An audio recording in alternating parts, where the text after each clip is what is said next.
Welcome back into the Dead Arm Sports Podcast. Josh and Jell here live on a Tuesday, August 23rd. With a capital T. It is because it is week 0 of the college football season. We'll have our college football episode for you.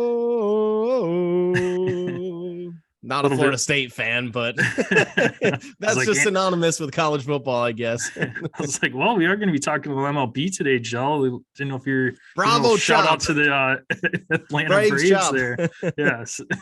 No, it is week 0 of NCAA football, so we will have our football preview episode for you later in the week, but have 2 jam-packed episodes for you the rest of the week. Going to talk some golf, MLB, give you our preseason week 2 takeaways this episode. But of course, before we get into that, Jell, it's our question of the day. And I want to take you back to your time when you were still living in the Midwest. So I want you to envision yourself in the Midwest and reverse. which of these 2 things is better? A warm breeze showing the first signs of spring. You step outside in March and you get that nice, like, warm air, or you walk outside and feel the cool air signaling the beginning of fall. Which of those 2 is better? Okay, for me, I prefer fall over spring as a season, but fall means that winter is coming. Yeah. Game of Thrones reboot has just begun, so that was somewhat topical. So for me, it's, I love that crisp, that first, you step outside at 9:30 a.m., cup of coffee before you, to get your day started, and that feels amazing on a crisp fall morning. But to me, that signals impending doom, and so for me, it's that first warm day in spring where I can finally put my shorts on, when it's 50 degrees out. I mean, in college, 45, 50 degrees on that first 45, 50 degree day, it's shorts weather. Yes. So, and it's funny because once you come out of summer and you have a 45, 50 degree day in the fall, you're like winter coats all bundled up. And yeah, it's yeah. So, that's when it's time to start thinking about, do I need to break out the winter coat? So it's so weird like that, how your body adjusts to the weather. But ultimately for me, it's the first time I get to wear shorts. That's the day. That's the day. That's one of the best days of the year, if not the best day of weather of the year. Yeah, it's such a toss-up for me because, like you said, that first warm day coming out of just a brutal winter where you're like, all right, it's almost here, golf season. Usually around that time, March Madness is kicking off, baseball is underway, so there's a lot to look forward to there. But I think you touched on it, and I give the edge to that cool air of a fall morning. Yes, the inevitable is coming in a month or 2 from then, winter in Wisconsin, which is not fun. But for that month and a half, you've got your nice warm cup of coffee. Maybe you have rock the windows open, watch a little college game day, football season's in the air. So I think I got to give that to fall. Fall's my favorite season, so I think I have to lean that way, even though the warm air coming out of winter too is also a great day too. But I think just very, very close second. For me, bloody season, football season is bloody season as well. Yes. So that also, you got to give a little bit of an edge to the fall there, as well as some bourbon sipping season. Yeah, is kind of football season. I mean, some nice old fashioned in the stouts. Summer doesn't hit as well as an old fashioned in the winter, to be honest. I mean, whether you're a bourbon or brandy old fashioned, I know they do it differently up in your neck of the woods, where down here it's generally bourbon. But I mean, great toss-up question. I mean, I could go either way. We've talked multiple times about what's your favorite sports month, September, October, or, kind of like March, April. This is a similar type of a question, but, both amazing for different reasons, I guess. Yep. Shout out to a loyal listener, Michael Palmer, with the suggestion for our question of the day. So thanks, Mike. And Oh, if you want to get a plug as well, you can send us in any questions of the day that you might have. You can find us at Dead Arm Sports, Twitter, Instagram. You can find Gel at Dawson Gel. I'm at Dawson JPEG. Send us any questions there. Make sure you subscribe to our YouTube page. We are rocking YouTube as well. Subscribe, click the bell so that way you know when our live episodes drop. Usually have 2 live drops a week now. Jill and I doing our thing with fantasy football, NFL, college, and Critter newly joining the Dead Arm Sports family, has the NBA podcast with you, Jill, that come out weekly as well. So we got 2 opportunities to ask live questions to us. So again, make sure you subscribe to all of our socials, all of our listening platforms, wherever you prefer to listen to us, whether that's Apple, Spotify, YouTube, iHeartRadio, wherever you want to. That's it. And subscribe. You leave us a review, send us a screenshot, get you some sticker swag sent out in the mail for free. All right, Jill. On the light beer train today. Seems like that's been the general trend lately for you on this podcast. So what you got I'm today? so pissed. I went to the grocery store and I didn't make a list because I was like, okay, I'm going to buy a bunch of chicken breast. I'm going to buy some romaine lettuce and I'm going to get a sixer. And I forgot the fucking beer. How do I forget the beer? That's embarrassing. Come on. That's embarrassing. Sure is. So I had Miller in the fridge. So that's what it is. Nice. I apologize. What were you gonna get? I was gonna see if there was an Oktoberfest. You kind of got me in the mood. Yeah. I unfortunately drank my last Oktoberfest earlier in the weekend, or I think on Saturday actually. But no, Busch Light train for this guy. Hey! So yep. I've got one Busch Light in the fridge, so maybe that may be social on our college football episode. We'll see. Ooh, spoiler alert. Yeah, tune in, find out on Thursday. All right, Joe, let's get some golf underway here. Had our second to last tournament of the golf season this last weekend, BMW Championship up in Delaware, and Patrick Cantlay, wire to wire there, wins again. Second time he's won the BMW Championship, won it last season, and moves to second now in the rankings. So behind Scotty Scheffler. We'll talk Tour Championship here in a second. But Patrick Cantlay, this seems to be his time of year to shine right at the end of August.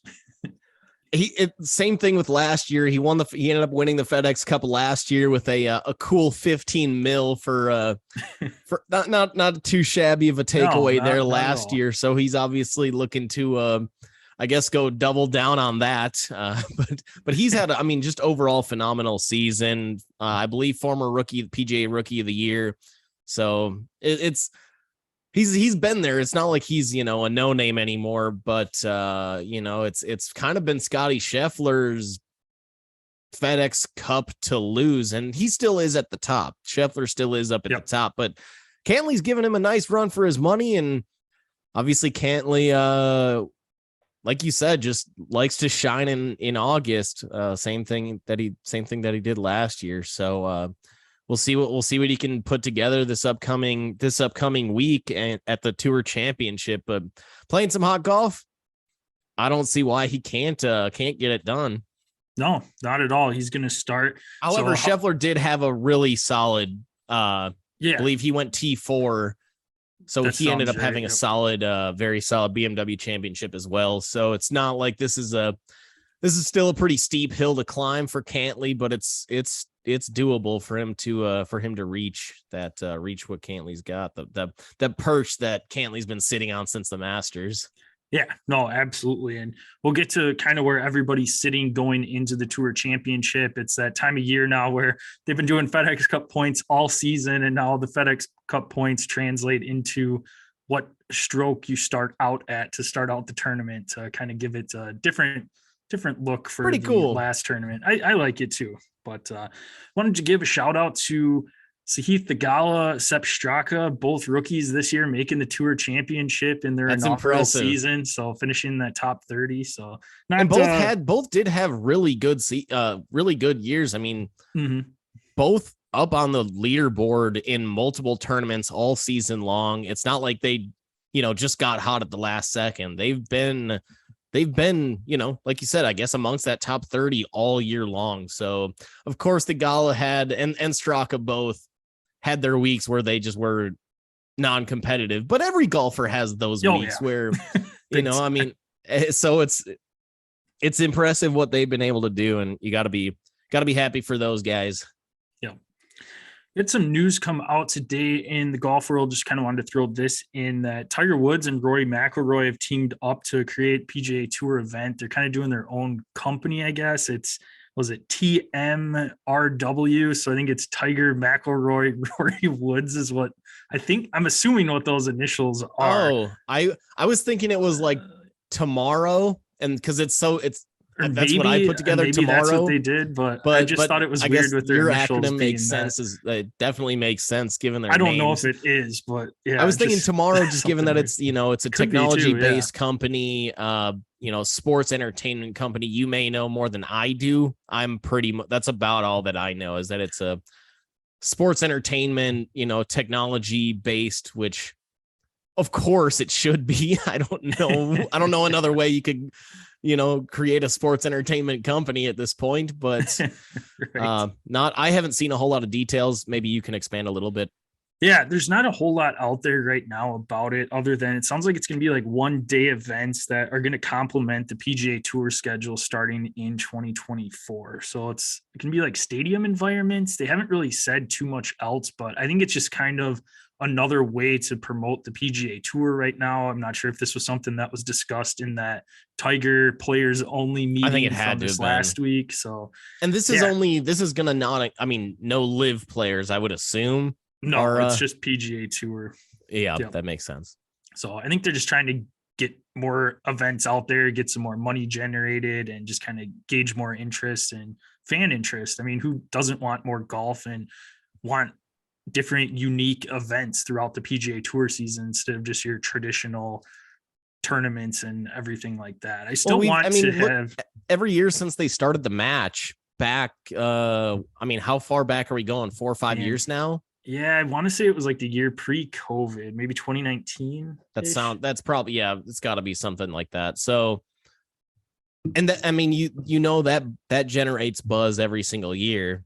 Whether it's, and who knows, maybe some of those events will be kind of, pro-ams where you've got Tiger paired up with Tom, and it's, Team GOAT versus maybe Phil and like Jim Kelly. So it's like Team GOAT versus Team Second Place or something like that. That, although Phil obviously wouldn't be in there, but you know what I'm saying. Just kind of some fun events like that, which I love. And golf, especially in the middle of, the dog days of the PGA Tour season, can get a little stale. So this is something that, even the professionals don't want to play in some of these events. So they even feel that it gets kind of stale. So love that they're trying something new, and the innovation that, the two real voices of the PGA Tour, those two guys coming together,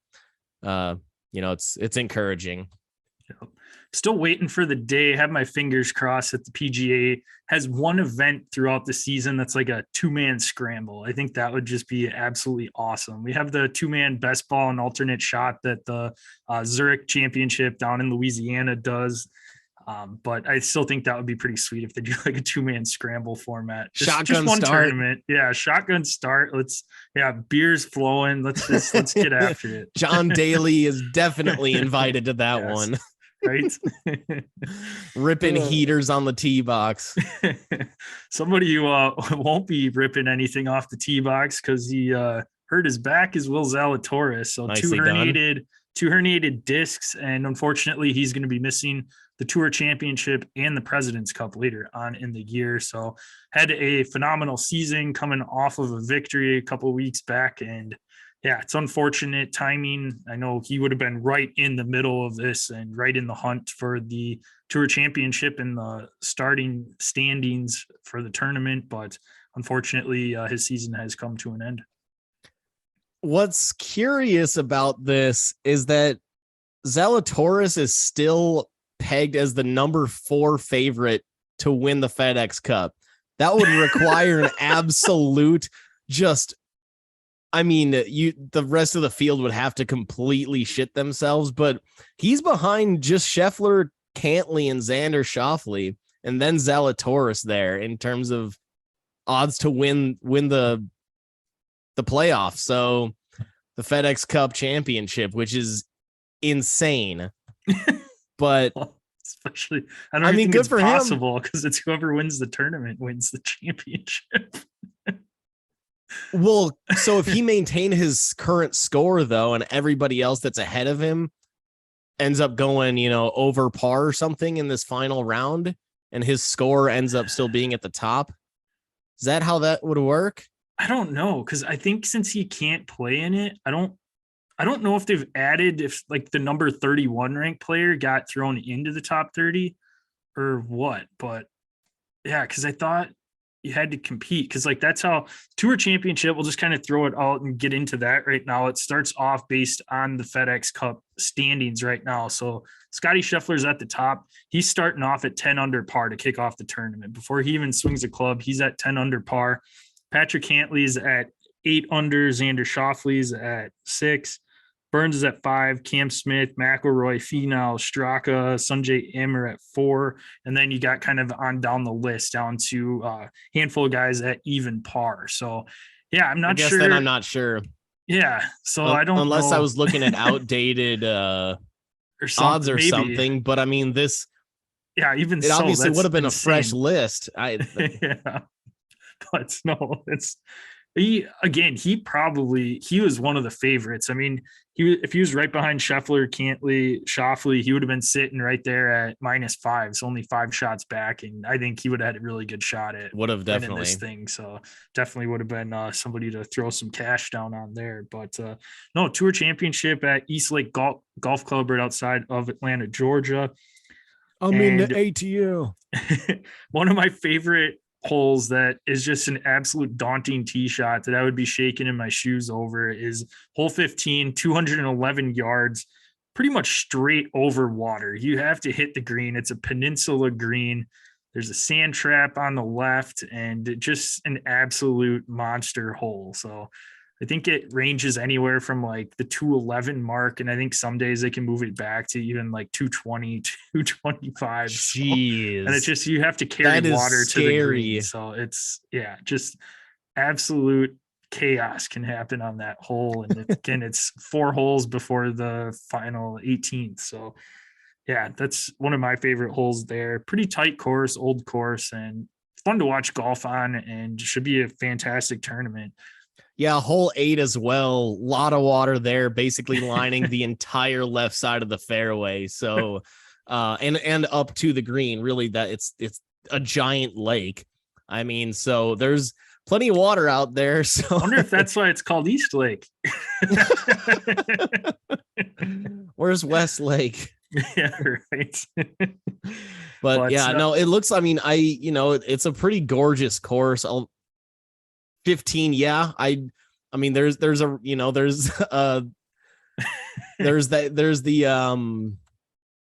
they've got a small grandstand there. It's certainly not on the level of hole 16 at the Phoenix, but it's a little bit of that there. But yeah, I'd be shaking in my boots. Oh yeah.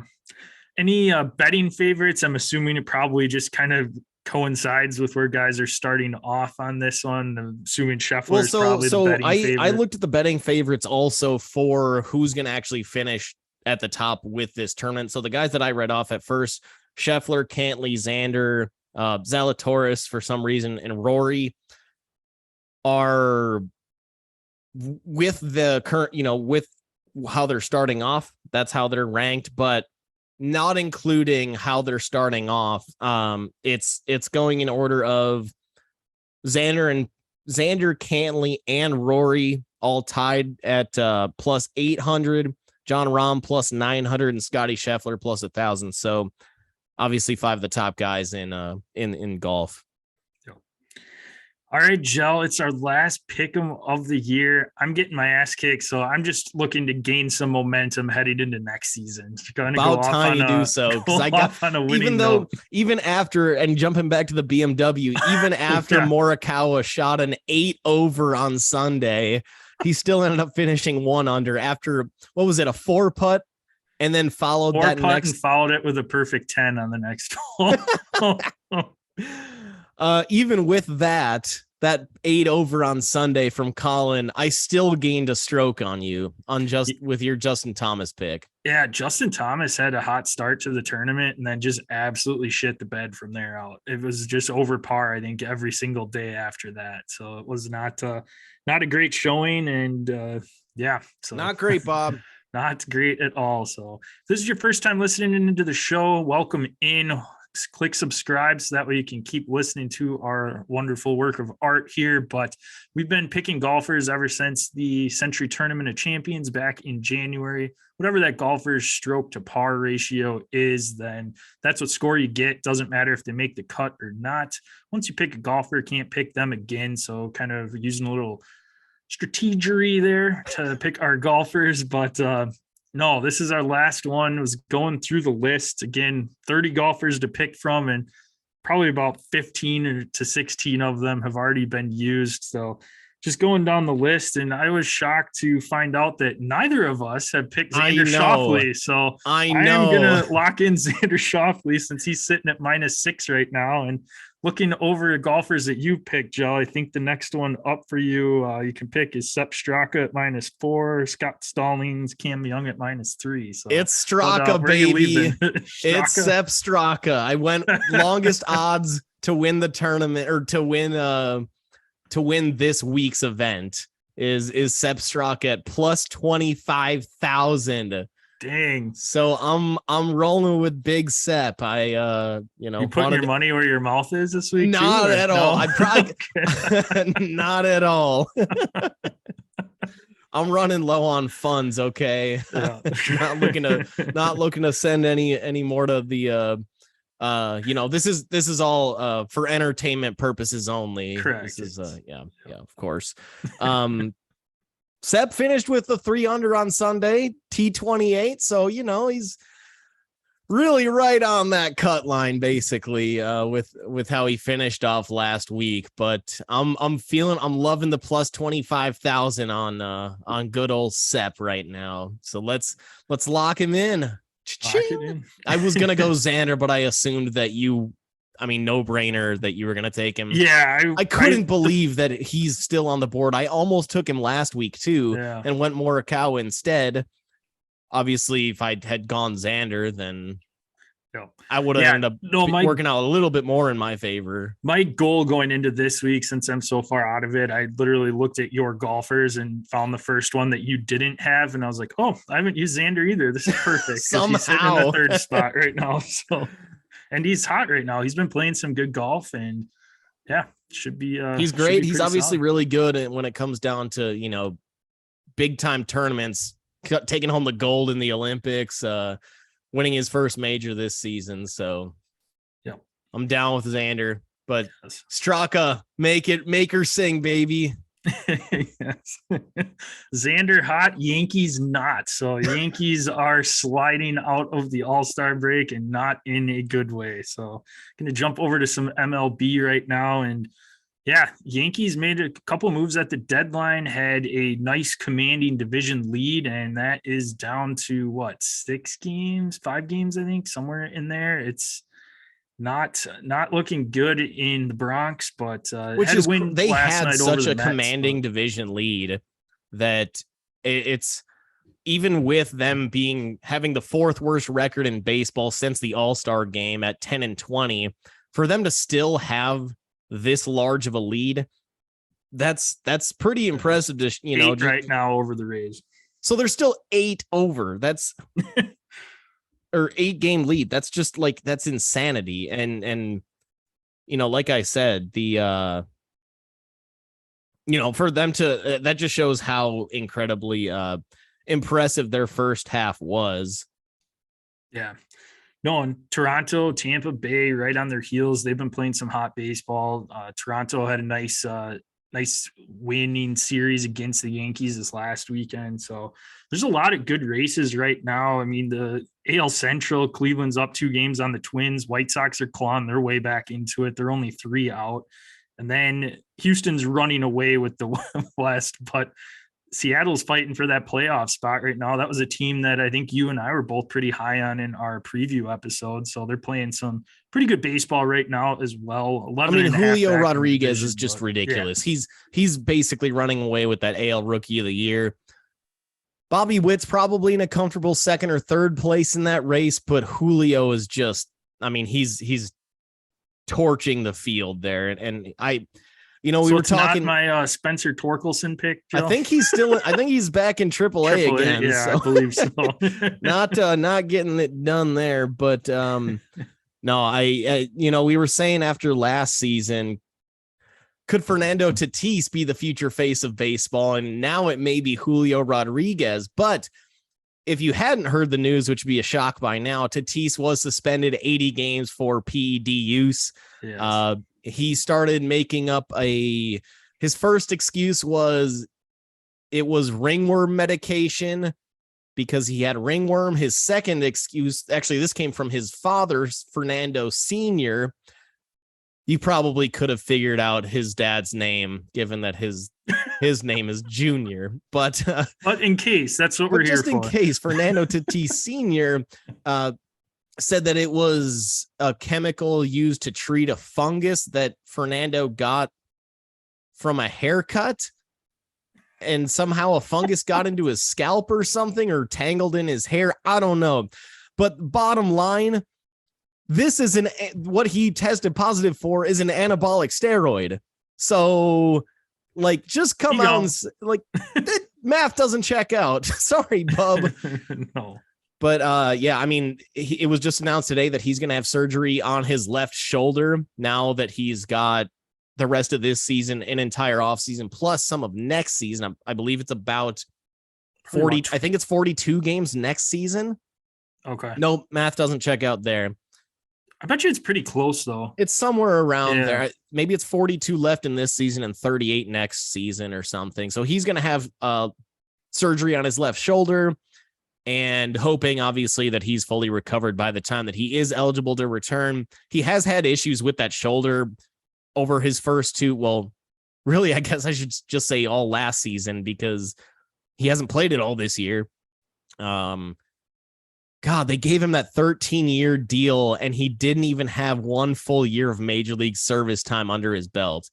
I mean, this is what the Padres do, I guess. And sticking with the Padres, since making the massive deal for Josh Hader, he's got a 16.20 ERA. That's good, right? That's not great, Bob. So yeah, that trade so far for San Diego hasn't worked out. They have they have not been playing well since the deadline, since making the move to those 2 giant moves, getting Juan Soto and Josh Hader. Soto's been himself. I mean, playing just fine, but Hader has not been it. Clearly, based on that number, they didn't demote him, but they said they were going to give him some time off for what they're claiming is arm fatigue. Great time to trade for him if you think that there could be arm fatigue. Yeah. So I don't know. Padres being the Padres, I guess. I mean, historically, when's the last in your life, have they been genuinely relevant for a pennant run? Yes. Early on, what was it? 98. I think they were in the world. They make it to the World Series, lose, get swept by the Yankees. I think one of those years. If it's the late 90s, they probably got swept by the Yankees. I think it was then, but otherwise, no. I mean, they've had some playoff series wins, or at least made interesting series the last couple of years, but no, other than that, it seems like, unfortunately, I mean, San Diego, we've been there. It's an awesome place, but for their baseball fans, it's been not great. Not great, Bob. No, the other side of the Josh Hader trade too. Want to touch on your Brew Crew gel? They scuffling a little bit out of the All-Star break as well. They're sitting 4.5 as of this recording right now. Half game better thanks to my Chicago Cubs beating the Cardinals today. But wave that flag. Oh yeah, fly the W, baby. But no, the Crew scuffling a little bit there. But what's going on in Brewtown, Joe? I mean, really, the Brewers. Okay, first off, they didn't acquire a bat at the deadline. That made no sense to me. There's plenty of opportunity. There's guys out there that can help. Corner infield has been, Luis Urias has been fine, but I would much rather have him be in a utility role type of player and still getting plenty of playing time, but not an everyday third baseman. You need that everyday third baseman to be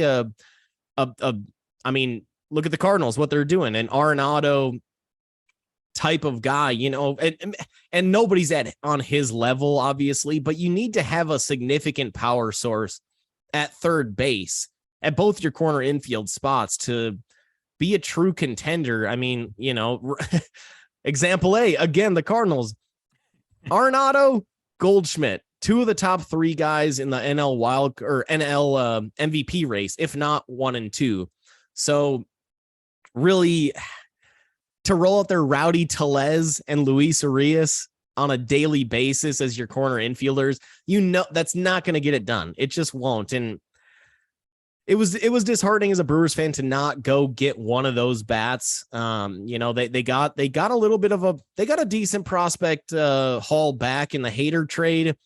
Could have flipped some other guys to get a short-term, even if it's just a rental bat, a Nelson Cruz kind of guy where, at least, he's a power source. So that was a little bit disheartening, but to add to that, their pitching, it was supposed to be phenomenal. I mean, top 3, top 5 in major leagues. And right now they're sitting from a ton of different pitching metrics between 13 and 15. And that's not going to cut it when we're talking about an offense that's been struggling all year going into the year. We knew Brewers fans knew that pitching was going to have to carry the team, and hopefully the offense could get, do enough to win the division, but the pitching hasn't been there, and therefore the wins haven't been there. And it's no surprise to me that that the Brewers aren't atop the division right now. On a positive note, they did get a 4-0 win at Dodger Stadium.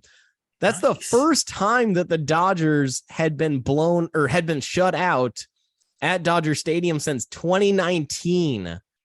So that's crazy. That's a fun stat. But sticking with the Dodgers, it was just announced, we knew Walker Buehler had been shut down for the season prior to this, but it was announced very shortly before this recording that he's now having Tommy John surgery. So that puts his 2023 season now in jeopardy. And I guess my question for you, how much now are they not regretting grabbing an arm at the deadline? I mean, years past, it looked like their rotation was completely set. They still went out and got Max Scherzer last season, knowing that he's a rental. Frankie Montas out. He was traded. Syndergaard traded. Tyler Mahle traded. Jordan Montgomery, Luis Castillo. Those two guys have been traded. Castillo's been pretty strong for the Mariners. Jordan Montgomery has been ridiculous since coming over to St. Louis. So yeah, he had a phenomenal game through his, I think, first complete game yesterday against the Cubs and first shutout too. So it was, he's been tearing it up. I mean, it's just shocking to see that the Dodgers don't go get, they've been getting starting, been really aggressive at the deadline in recent years. And this is the first time we haven't had it. Now it looks like it's going to bite him in the butt. Yeah, because you'd mentioned Scherzer came over last year. Was it the year before that both Betts and David Price came over from the Red Sox? And yeah. So, yeah, they usually get one of the best bats on the trade market and one of the best starting pitchers on the trade market. To see them not get some depth in that starting pitching was a little shocking. And now it's definitely coming back to bite him in the butt a little bit. So wonder once the playoffs roll around if they're going to try and work off of 3-man rotation or what they're going to end up doing there. So it'll be interesting to see what old Dave Martinez does in the skipper position. He pretty much guaranteed a World Series at the start of the year that they were going to win it. So he's got a little bit riding on this one. Yes, he does. Any more MLB thoughts that you want to throw out, Joe? That'll probably do it for now. Sounds good. All right, going to transition over to the NFL. Let's jump across the country here, Jill, to Matt Carolina, who now is shut down for the season. Had a injury in the preseason, so unfortunately his rookie campaign is coming to an end. And Baker Mayfield, shocker, starting quarterback for the Carolina Panthers heading into the season. Doesn't really come as any surprise there. If Sam Darnold won that job, I think we could probably end this podcast and never record again, because that'd be the end of that'd be the end of Matt Rule. Yes. Before the season. Week 2 is in the books for the preseason. We have one more week left, and then we've got a week and a half before the start of the season on Thursday Night Football. What were some of your takeaways from this last weekend? I pretty much want to talk about some of the rookies out there. Romeo Doubs looked pretty decent, reeled in a touchdown. Jordan Love actually looked serviceable in that preseason game against the Saints, but Romeo Doubs, I mean, he's okay, but Love still only completed 50% of his balls. Yeah. That's the thing. His accuracy, and he was making some better throws, but he's not going to be an NFL starter at any point in time. But Romeo Doubs is the one, though, that I wanted to talk about from this. Do you see, is he going to be starting for them? Is he going to be able to jump Sammy Watkins in the depth chart, Randall Cobb? I mean, I'm not in on Sammy Watkins whatsoever. I'm not either, but on whether, as a Packer starter or fantasy wise, obviously not fantasy wise, knowing that week 2 he's just about done from there on. So yes. that's the rule on the show. But no, I think Romeo Doubs he's shown that he should be their opposite of Alan Lazard, and that should be the starting wide receiver duo. Then ideally, I guess you do have a Sammy Watkins, potentially Randall Cobb. I don't like that. Is there any Amari Rodgers hype at all out of camp? I mean, how has he been looking? No. I mean, yeah, he hasn't done shit either. I mean, this wide receiver room is worse than I even thought it could be. But we do, and maybe still Christian Watson ends up. That's true. Maybe Christian Watson at least does, is able to show some flashes at some point this season. But to start off this season, he's been out all camp, so we haven't seen Watson in the preseason at all. Hopefully he shows that he's at least worth something this season. But I will say, I feel like Rodgers, he may have a little bit of a chip on his shoulder going into this season, knowing that, and a little bit more focus, knowing that he can't just rely on Devontae, and he's really, we've seen in a couple different press conferences that he's been talking down about the receivers and saying, we need to hold these players to higher expectations and they need to perform better. But at the same time, this week, I believe it was either Monday or over the weekend, he did say that Doubs, he did have some very complimentary words about Romeo Doubs, and it's just about these guys stepping up and really making a difference. But I think this Rodgers, knowing that Devontae's can't just be his safety blanket on every play, if he wants to play well, he wants his teams to succeed, he's going to have to be extremely focused and extremely, both holding his guys accountable, but also supportive.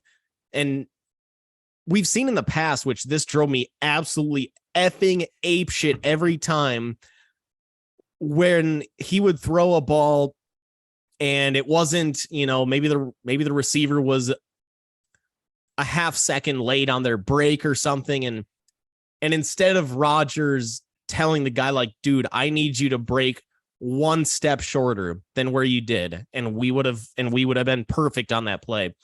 instead of saying that, he would just roll his eyes and kind of, and just this passive aggressive attitude.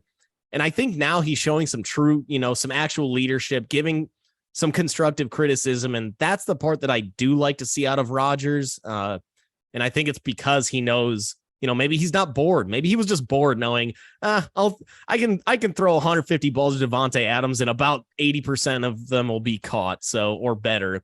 So I guess I like to see this side of Rodgers, but still don't like the talent in that room at all. No, it'll be interesting. Again, this is all with Jordan Love under quarterback. Rodgers historically has not played in the preseason. That won't be changing this year, nor should it. You don't need to risk his injury in the preseason. He'll be fine, ready to go once the season rolls around. Staying in that quarterback room, Kenny Pickett is having a pretty solid preseason so far. Was 6 of 7, 76 yards and a touchdown this last week.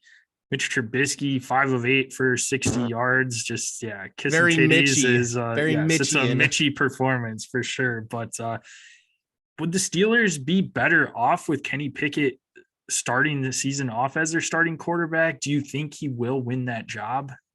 I mean, I said this last week when we were recording that Pickett needs to start week 1. And now I'm pissed because I'm now seeing that on Fox, on ESPN, on Bleacher Report. That's because they listen to our podcast, Joe. And I'm okay, then I better be getting credit for what I'm saying, but I didn't hear a lick of a word out of those 3 platforms. Didn't get a single mention. So no, they're out here stealing takes, stealing thoughts, and I'm pissed. Yes, Kenny Pickett, just to reiterate exactly what I said last week that was stolen from me. Yes, Kenny Pickett needs to start week 1. The Steelers are wasting their own time, wasting everybody's time, wasting Trubisky's time if they don't go Kenny Pickett week 1. Cut Mason Rudolph's ass and his reindeer ass and put him on the pine, get Pickett out there week 1. That's obviously going to be the best solution out there. He's completely obviously familiar with the city, familiar with that stadium, familiar with all the facilities. University of Pittsburgh and the Steelers share the same facilities. Their offices are literally like University of Pittsburgh side is on the left side. Once you walk into that office area, the Steelers are on the right side. He's as familiar as possible. Clearly a better player than Mitch based on what we've seen this preseason. And I don't know, freaking major platforms out here stealing my juice. I'm done. Well, we got somebody watching in the chat here that shout out to John, says Schefter don't know, we stand with DOS. So appreciate it, John. That a boy, John K. Wild card, baby. Yes. Last topic I want to talk to, and then I'll kick it over to you for some of your takeaways, Jell. Chris Olave had a nice game for the Saints, opposite of the Packers that we were talking about. Had a nice touchdown grab.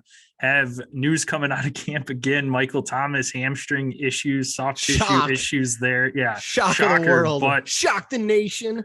Fantasy related here, is Chris Olave going to end up as the receiver to have in the New Orleans offense this year? Alvin Kamara, the suspension we're not sure on. He's going to take obviously a ton of targets there, but I'm thinking that Chris Olave is the one that you want to have for fantasy in this New Orleans offense outside of Alvin Kamara. Yeah, I mean, we saw Olave make a nice touchdown catch this past weekend. He looks like he's a number 1 guy already. I mean, he just the way that he contorted his body to make that catch that's number 1 receiver stuff, and it's stuff that we as Badger fans, JPEG and I had seen for years, and it's he was so productive at Ohio State. I think that's going to translate to the NFL. Michael Thomas, I think this hamstring injury for me it may boost Olave a little bit, but I think the bigger impact that you'll see fantasy wise may be more action for Alvin Kamara.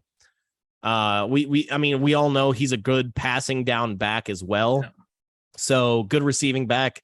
they could be playing him in the slot as well. I mean, the guy's he's got the ability, he's got the skill, he's got the route running ability. So I think that Kamara may be a little bit more significant of a beneficiary if Michael Thomas, if this hamstring issue is a lingering one. But Olave, I think I'd is the one that I'd probably rather own. There is still the potential if Thomas can stay on the field, which that's the biggest question mark that has been, haunting him for 2-3 years now, at least right. 2. Yeah. And if he can't stay on the field, he did lead the league in receptions one season before the injury started happening. So if he can stay on the field, the ability is there. It's just a question of, can he stay on the field? But Olave looks legit. You got to be happy if you're a Saints fan that you're able to snag him, and he'll be the future number one for, it could be a decade-long run that he'll have with the Saints. Yep. That was pretty much my takeaways, Joe. What were some of the takeaways you had from watching the preseason this last weekend?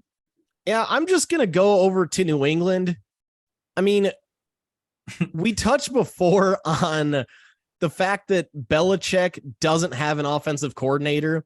He's got Matt Patricia and Joe Judge as play callers. Those are their assigned duties right now. Successful head coaches, right? I think they were both fired after year 2. That's how bad it was. They didn't even get, 3-4 years. Yes, it was twice the length of Jim Tom Sula, I guess, but that's a pretty low bar. A little bit longer than Urban Meyer as well. But Matt Patricia was a defensive coordinator under Belichick. Joe Judge was a special teams coordinator under Bill Belichick. Now he has them as again, not by title offensive coordinator, but kind of the de facto offensive coordinator / play caller on offense. I don't know what the thought process is there. I'd imagine Belichick just week 1, he's going to say, screw you guys, get out of my way. I'm calling plays on both defense and offense. Like I would not be shocked if that's where this goes, but it's really showing right now in the way that Mac Jones is playing. There'd been reports that he'd been kind of confused with the offense, a little bit, lost in the sauce, because he's hearing 3 different voices on how this offense should be led and everything. And he got some game action in week 2, and he went 4 for 8 for 61 yards. He did have a 45-yarder, but that means his other 7 attempts added up to a total of 16 yards. That ain't it. So, no. Took a sack. Your had a QBR of 75.5. The average is 100. So very well below average performance. And this is preseason ball. So he's not even going against a number 1 defense. He's playing against maybe a few starters, but primarily backups and guys that may not even make the roster. And he's going 4 for 8 with a QBR well below average. Belichick's he's got to do something fast if he wants this to work this season. Yeah, well, Mac Jones is kind of suffering from what Justin Fields is in Chicago, that he just isn't getting these superstar weapons around him to help him out.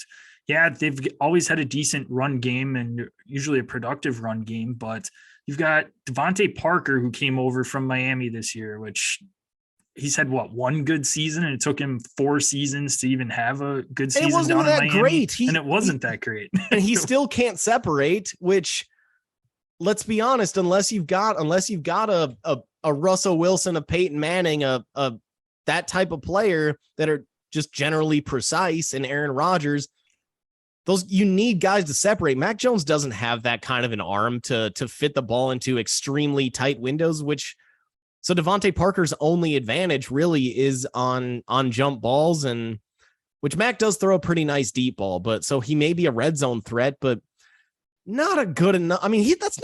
It's not a wide receiver 1. No, and you've got Jacoby Meyer there, which he's solid, but he's a 2 on most teams. Right. And you've got Nelson At Aguilar, best. which his best days are behind him as well. They drafted Tyquan Thornton, speedster out of Baylor, but he has a collarbone injury now, is going to be out for 8 weeks. So that doesn't help out there at all. So he's back to exactly what he had last year, plus Devontae Parker, which isn't anything. Not great, so Bob. you're going to end up seeing the same thing. And I think he's going to be held back by the lack of receivers out there for him to throw the ball to, which that is what it is. I mean, Tom Brady found ways to win, but it's also Tom Brady. Tom Brady. Okay, let's slow the roll on this one. You could put a bunch of offensive linemen out there, and Tom Brady would figure out a way to win with them. He literally won Super Bowls throwing the ball to linebackers, to Teddy Bruschi. Yeah. Like, he'll figure it out. Yeah. So Mac again, he's in. Bill Belichick obviously has a lot of experience in the head coaching department, a lot of success, but they're not doing enough to help out Mac Jones at this point in time. So, yeah.